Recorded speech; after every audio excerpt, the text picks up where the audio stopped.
ہمارے قائد ہمارے قائد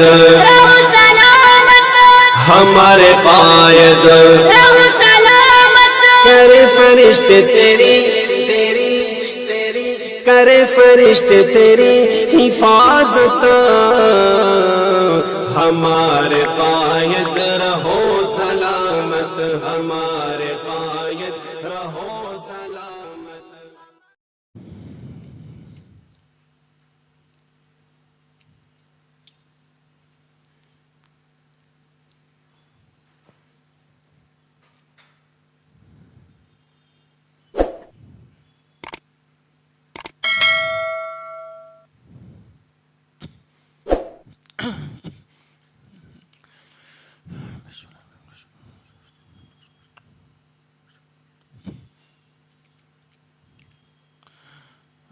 الحمد لله وكفى وسلام على عباده الذين اصطفى أما بعد فأعوذ بالله من الشيطان الرجيم بسم الله الرحمن الرحيم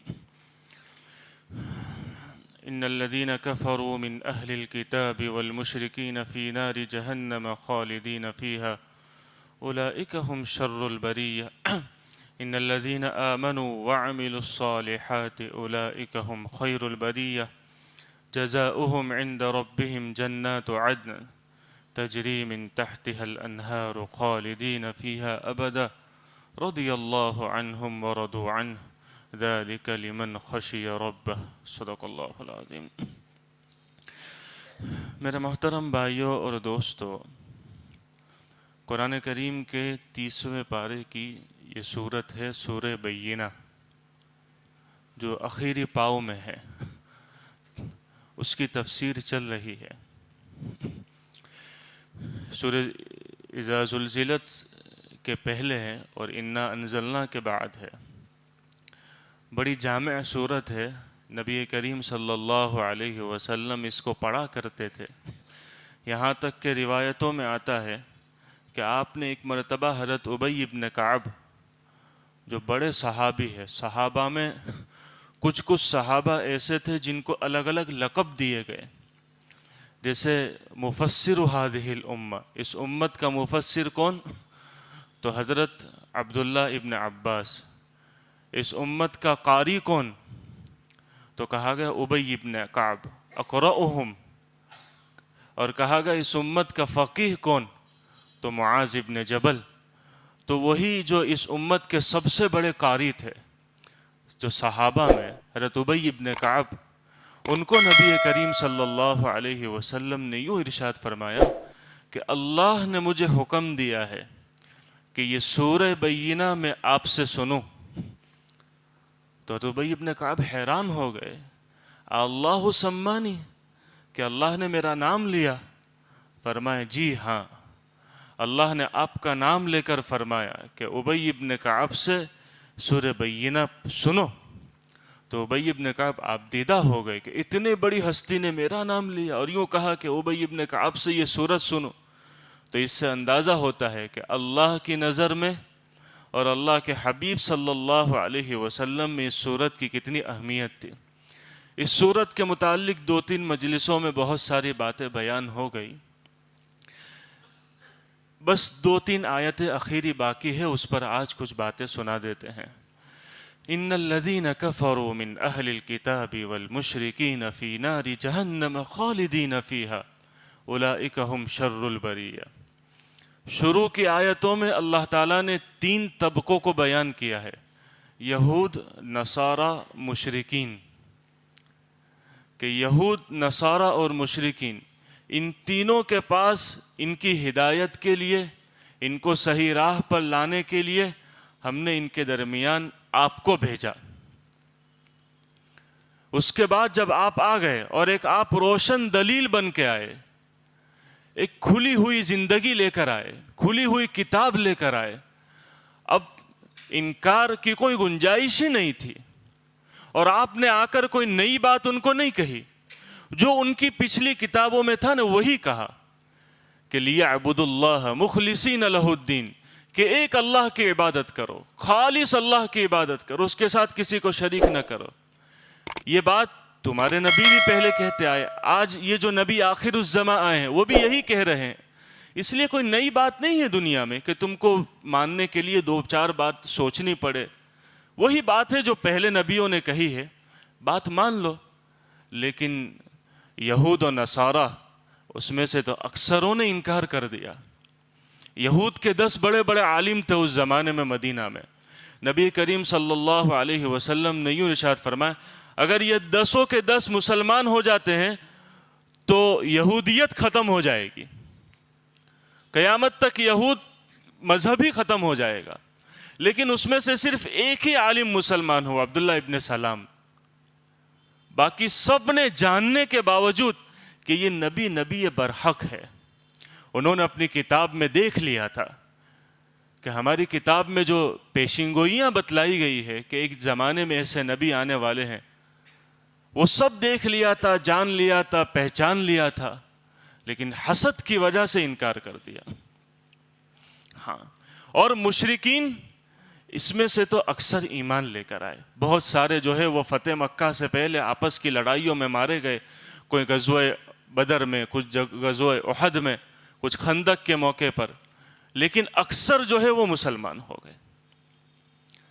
اور اس میں پھر کیسے مسلمان ہوئے کہ وہ صحابہ بن گئے، جن کے بارے میں یوں کہا گیا الصحابۃ کالنجوم فبأیہم اقتدیتم اہتدیتم. یہ تو ستاروں کے مانند ہے، جس کی پیروی کرو گے کامیاب ہو جاؤ گے. یہ وہی تھے جو پہلے بت پرست تھے، جو پہلے مشرک تھے، لیکن جب ایمان لائے تو ایسے مقام پر پہنچ گئے. خیر، پھر اللہ نے فرمایا کہ جب ہم نے نبی بھیجا تو 2 گروپ ہو گئے، ایک ماننے والے، ایک نہ ماننے والے. اللہ نے پہلے نہ ماننے والوں کا انجام بتلایا، ان الذین کفروا من اہل الکتاب والمشرکین، کہ وہ لوگ جنہوں نے بات کو نہیں مانا، چاہے اہل کتاب میں سے ہو یعنی یہود و نصارہ ہو یا مشرکین، فی نار جہنم خالدین فیہا، قیامت میں ہمیشہ ہمیشہ کی آگ میں رہیں گے، جہنم میں رہیں گے. اولئک ہم شر البریہ، اللہ کہہ رہے زمین کی مخلوقات میں سب سے بدتر یہ لوگ ہیں کہ نہ جانا تو اپنے پروردگار کو ہی نہیں جانا، دنیا کی ہر چیز کو پہچان لیا، اور نہیں جانا تو جس نے ان کو پیدا کیا، جس نے ان کو طاقت دی، جو ان کو کھلاتا ہے، جو ان کو پلاتا ہے، اسی کو نہیں پہچانا، موت تک اسی کو نہیں پہچان سکے تو کیا کر کے آئے. اس لیے یہ ایسا بڑا جرم ہے کہ اس جرم کی سزا ہمیشہ ہمیشہ کی جیل ہے جو جہنم ہے. جیسے دنیا میں بھی ہوتا ہے نا، بہت سارے قیدیوں کو ایسی سزا دی جاتی ہے، بہت سے جن کو 2-4 مہینے، 6 مہینے، 7 سال، 14 سال، اور بہت سارے ایسے کہ عمر قید کی سزا. کہ اب یہ ایسے ہیں کہ جب زندگی وہاں کی ہمیشہ ہمیشہ کی ہے، اس میں ہمیشہ ان کو سزا رہے گی. کفر اتنا بڑا جرم ہے. اولئک ہم شر البریہ. اور آگے اللہ نے فرمایا ان الذین آمنوا وعملوا الصالحات اولئک ہم خیر البریہ. ایمان لے کر آئے، خالی ایمان لانا کافی نہیں ہے، اللہ کے یہاں خالی ایمان لانا نہیں، وعملوا الصالحات، نیک کام بھی کرنے پڑیں گے. ایسا نہیں ہے کہ ہم ایمان لے کر آئے جنت ہمارے باپ کی ہو گئی اب تو، نہ اللہ بڑا غفور الرحیم ہے، ایمان ہے بس اب جو چاہے کرو، ہم تو بھائی امتی ہے، ہم تو اللہ کے بندے، اللہ کا نام لیتے ہیں، اب جو چاہے زندگی گزارو، جنت تو ہماری ہے. اللہ کہہ رہے نہیں، خالی ایمان نہیں، ان الذین آمنوا ایمان، وعملوا الصالحات، اچھے کام کرنے پڑیں گے، گناہوں کو چھوڑنا پڑے گا، نیکیوں کے راستے پہ آنا پڑے گا. تو اللہ فرما رہے اولئک ہم خیر البریہ، یہ زمین پہ چلنے والوں میں سب سے اچھے ہیں. چاہے دنیا تمہیں اچھی نظر سے دیکھے نہ دیکھے، دنیا تمہیں کتنی ذلیل سمجھے، دنیا تمہیں آتنکواد کہے، دنیا تمہیں ٹیررسٹ کہے، دنیا تمہیں جو چاہے لگے، تو دنیا کو جانتے نہیں ہیں، یہ تو پتہ نہیں کتنی نیچلی قسم کے لوگ ہیں، یہ تو ایسے ہے، یہ تو پھلانا ہے. اللہ کہہ رہا ہے تو ایمان ہے، اچھے کام ہے، میں گواہی دیتا ہوں اولئک ہم خیر البریہ، زمین میں جتنی مخلوقات ہے سب سے تم اچھے ہو ہماری نظر میں. یہاں تک علماء نے لکھا ہے کہ اللہ کی نظر میں وہ فرشتوں سے بھی آگے بڑھ جاتے ہیں، کہ فرشتے تو وہ ہیں جن کے اندر گناہوں کا مادہ ہی نہیں ہے.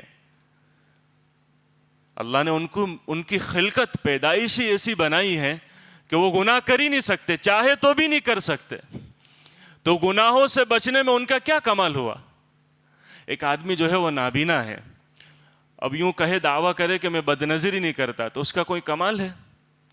ارے بھائی تو دیکھ ہی نہیں سکتا تو کون سا کمال ہے؟ ایک آدمی زبانی گونگا ہے، وہ کہہ رہا ہے میں تو جھوٹ نہیں بولتا، غیبت نہیں کرتا، گالی گلوچ نہیں کرتا، تو تیرا کوئی کمال ہے؟ تیرے پاس طاقت ہی نہیں ہے۔ فرشتوں کے اندر گناہوں کی طاقت ہی نہیں ہے تو وہ بچ رہے تو ان کا کمال نہیں ہے۔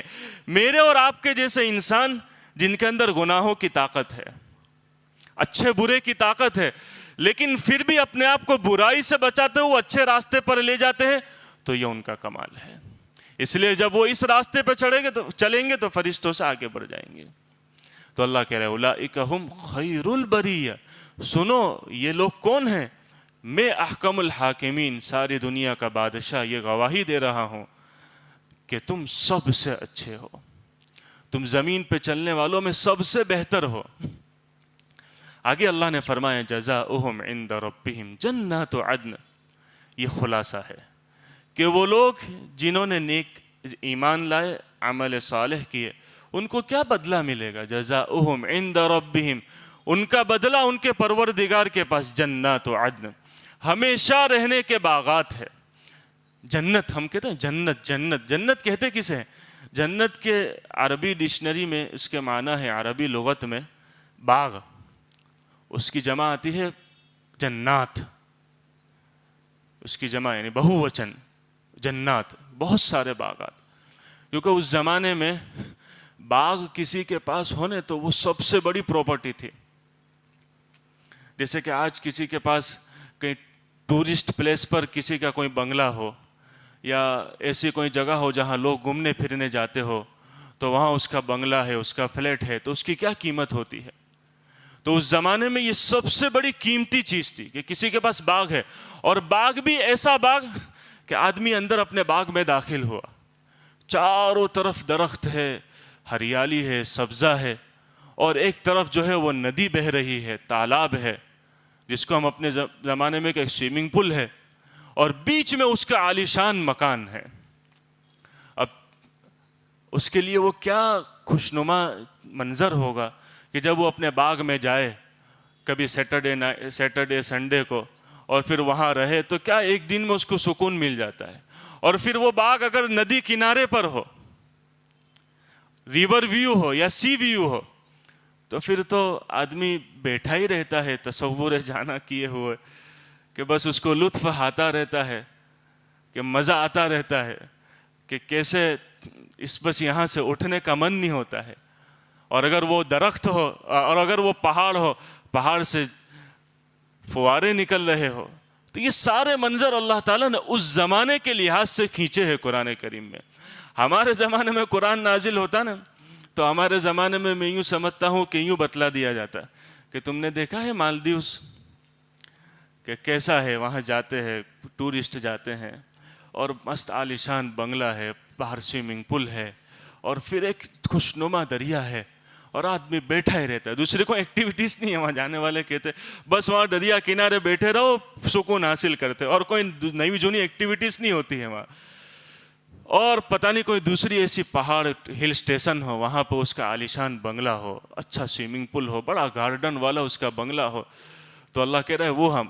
اب چونکہ انسان کو اس سے آگے کوئی تصور نہیں تھا، اس لیے اللہ نے باغ کا وہی تذکرہ کیا جو انسان سمجھ سکتا تھا، ورنہ جنت کی نعمتیں ایسی ہیں کہ انسان کی سمجھ سے بالاتر ہے، سمجھ میں آ نہیں سکتی۔ اسی لیے تو کہا گیا کہ ما لا عین رأت ولا اذن سمعت ولا خطر علی قلب بشر، کہ نہ کسی کان نے سنی، نہ کسی آنکھ نے دیکھا، نہ کسی کے دل و دماغ پر اس کا خیال گزرا، لیکن وہ تو میں اور آپ تھوڑا بہت سمجھے، اس لیے اللہ نے وہ میرے اور آپ کی سمجھ کے لحاظ سے تھوڑا بہت قرآن میں بتلا دیا کہ دیکھو جنت ایسی ہوگی، ورنہ وہ کیا ہوگا کہ میں اور آپ سوچ بھی نہیں سکتے ہیں کہ جنات عدن، ہمیشہ رہنے کے باغات۔ اور باغ ہمیشہ، بہت سارے باغ دنیا میں ہم ایسے بھی دیکھتے ہیں کہ کسی زمانے میں تو بڑے آباد ہوتے ہیں، لوگ اس کو دیکھنے جاتے ہیں، ہسٹوریکل پلیس ہوتے ہیں، وہ لوگ دیکھنے جاتے ہیں، وہاں کی ٹکٹ ہوتی ہے، لیکن زمانے کے گزرنے کے ساتھ ساتھ وہی جھاڑ جھنکار میں تبدیل ہو جاتے ہیں، پھر کوئی دیکھنے بھی نہیں جاتا ہے۔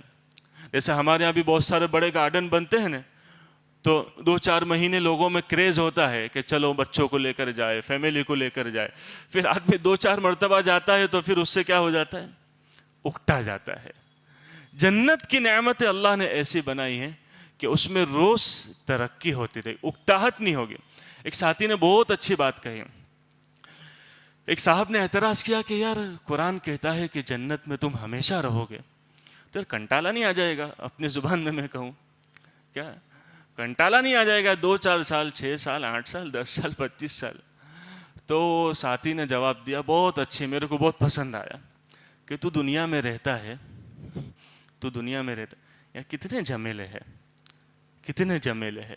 عزت بھی ہے، ذلت بھی ہے، بیماری بھی ہے، تندرستی بھی ہے، غریبی ہے، امیری ہے، سکھ دکھ سب چیز ساتھ چلتی ہے. دنیا سے جانا چاہتا ہے تو کوئی ہے جو کہتا ہے کہ بھائی میرے کو یہاں سے اب چلے جانا ہے؟ اتنی ساری اللہ حفاظت فرماوے، لیکن کچھ نہ کچھ انسانوں کے ساتھ مغزماریاں چلتی رہتی ہے، کچھ نہ کچھ ڈسپیوٹ، یہ سارے سب چیزیں چلتا رہتا ہے. لیکن پھر بھی کوئی یہاں سے جانا نہیں چاہتا. پسند کرتا ہے کوئی موت کو کہ ختم ہو جاؤ؟ نہیں. اتنے سب کچھ ہونے کے باوجود اللہ ماشاء اللہ جو بہت زندگی سے ہار جاتے ہیں تو خودکشی کر لیتے ہیں، وہ بھی مسلمانوں میں تو ہے ہی نہیں، نہ کے برابر ہے. لیکن کوئی جانا نہیں چاہتا اتنی ایسی دنیا کے باوجود بھی، جس میں صبح اٹھو تو دکان جانے کا ٹینشن، دکان پہ بیٹھے تو یار مال بکے گا نہیں بکے گا، پیمنٹ لینے کا باقی ہے، وہ کب آئے گا، آگے کا مال خریدنا ہے اور پھر اس کو پیمنٹ دینا ہے، اور سب 10 ذات کی آدمی کے کام دھندے پھر بھی سیٹ ہوتا ہے، پھر بھی مغز پہ ٹینشن رہتا ہے. تو اتنا سب ہونے کے باوجود بھی کوئی جانا چاہتا ہے تو یہاں سے بھائی جانا چاہتا ہے نہیں، اس میں رہنا ہے. تو وہاں تو مزے ہی مزے ہیں. تو پھر وہاں سے کون چاہے گا کہ بھائی میری زندگی ختم ہو جائے؟ جب یہاں سب چیز ساتھ ساتھ ہے، سکھ دکھ کے ساتھ زندگی گزارتا ہے، پھر بھی یہ زندگی کوئی ختم کرنا نہیں چاہتا ہے، تو وہ زندگی جہاں دکھ کا نام ہی نہیں ہے. جیسے کہ ایک آدمی کورونا کے بعد، میں آپ کو مثال دوں، 2 مہینے ہم یہاں رہے نا، 2 مہینے اپنے گھروں پہ 2-2.5 مہینے قید رہے، لیکن پھر ایک دم اچانک سے کھلا نا، تو ایک دن بھی کہیں گھومنے کا موقع آیا نا تو ایسا لگا یار کہاں آ گئے ہم، بس وہاں سے پھر گھر جانے کا دل ہی نہیں کرے. بہت تھوڑی چھوٹ چھاٹ ملی نا تو ہم کو خود کا احساس ہوا کہ آدمی ایک دن کہیں باہر نکل گیا نا گھومنے پھرنے فیملی کے ساتھ، تو پھر اس کو اس کا احساس ہونے لگا کہ یار اب گھر جانا ہی نہیں، یار یہ کیا مزہ آ رہی ہے. تو یہ ہے کہ انسان جو ہے وہ دنیا کی قید سے آزاد ہو کر جب جنت پہنچے گا نا تو پھر وہاں سے جانا ہی نہیں چاہے گا، کہ یار اس کو کنٹالا آئے گا ہی نہیں کہ یار اور ترقی ہوتی رہے، نعمت ہے. اور اس لیے اللہ نے قرآن میں کہا کہ کلما رزقوا منہا من ثمرۃ الرزق، وہاں کی نعمتیں بڑھتی رہے گی، نعمتوں میں اضافہ، ترقیاں ہوتی رہے گی، اس میں بڑھوتری ہوتی رہے گی. ایک چیز ہے دوسری چیز ملتی رہے گی، تیسری کے بعد چوتھے، تمہاری ہر خواہش پوری ہوگی، تمہاری ہر چاہت اللہ پوری کرے گا. تو اللہ کہہ رہا ہے جنات عدن، ایسے ہمیشہ رہنے کے باغات ہم ان کو دیں گے، تجری من تحتها الانہار، کہ جس کے نیچے سے، جس کے سائڈ سے دریا بہہ رہا ہوگا، ندی بہہ رہی ہوگی، خوشنما منظر ہوگا. اس زمانے کے لحاظ سے اللہ نے نقشہ کھینچا ہے. اور پھر کیا فرمایا؟ من تحتها الانہار خالدین فیہا ابدا، جس میں وہ ہمیشہ ہمیشہ رہیں گے.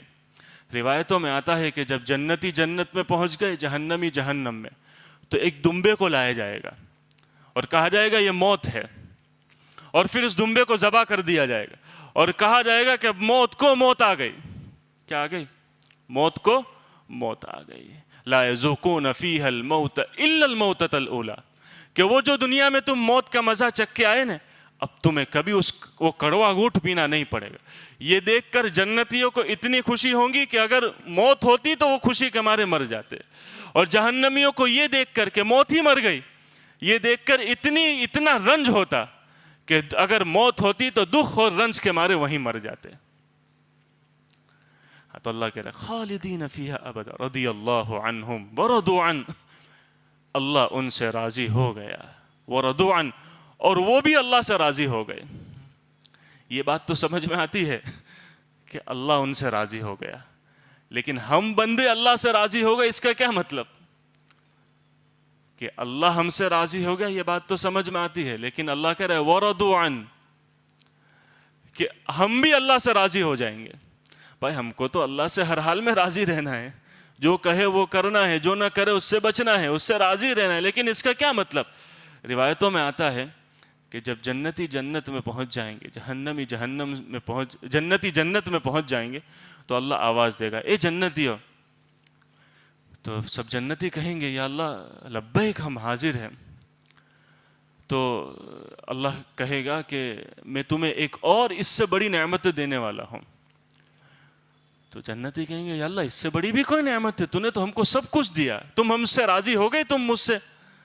یا اللہ ہم تجھ سے کیسے راضی نہ ہوتے، تو نے تو ہم کو سب کچھ دیا، ہماری سوچ سے بڑھ کے دے دیا. تو اللہ کی طرف سے کہا جائے گا کہ احل علیکم رضا فلا تسخط علیکم بعدہ ابدا، کہ میں اب تم سے ہمیشہ خوش رہوں گا، کبھی تم سے ناراض نہ ہوں گا. یہ جو ہے وہ اللہ کی سب سے بڑی نعمت ہوگی. وَرِضْوَانٌ مِّنَ اللَّهِ اکبر. دنیا میں کھٹکا لگا رہتا ہے کہ اللہ ناراض نہ ہو جائے، وہاں اللہ کہے گا کہ اب اتنا دے دیا اور اس سب کے بعد ہم تم سے راضی ہو گئے، اور اتنا تم کو دے دیا کہ تم بھی ہمارے فیصلوں سے راضی ہو جاؤ گی. تم کو ایک بات عجیب ہے کہ وہاں قیامت میں میرے اور آپ کے بارے میں یہ فیصلہ ہوگا، اللہ جنت نصیب فرمائے کہ رضی اللہ عنہم ورضوا عنہ. صحابہ کے لیے دنیا میں کہہ دیا کہ رضی اللہ عنہم، اور کیا مقام ہوگا صحابہ کا کہ اللہ ان سے راضی ہو گیا اور وہ اللہ سے راضی ہو گئے.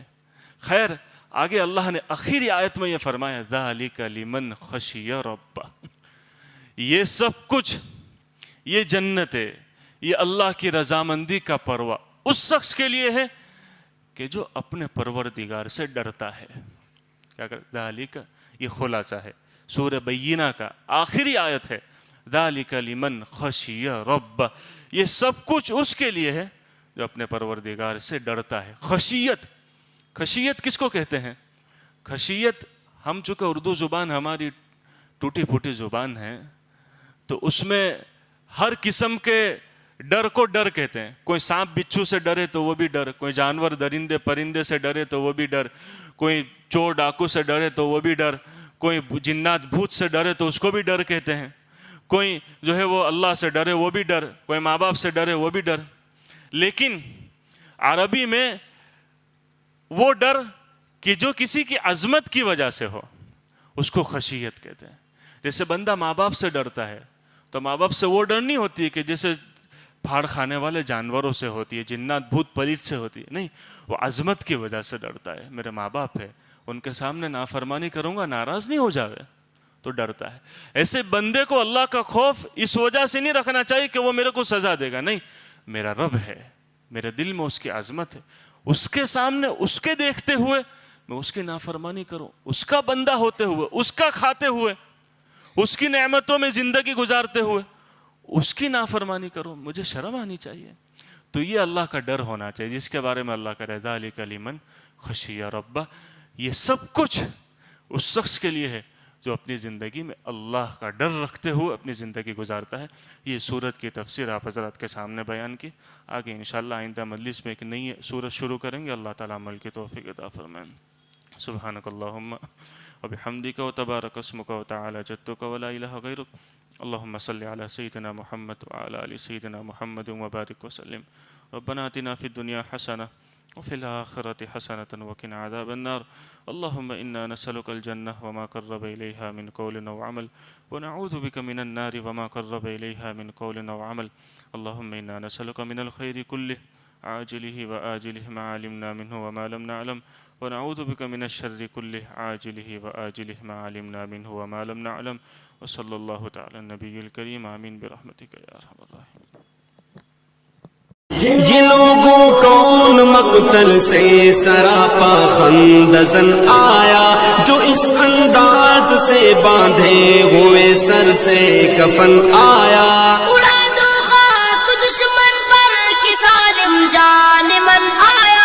بٹا دو داغ باطل پر کہ اب باطل شکن آیا.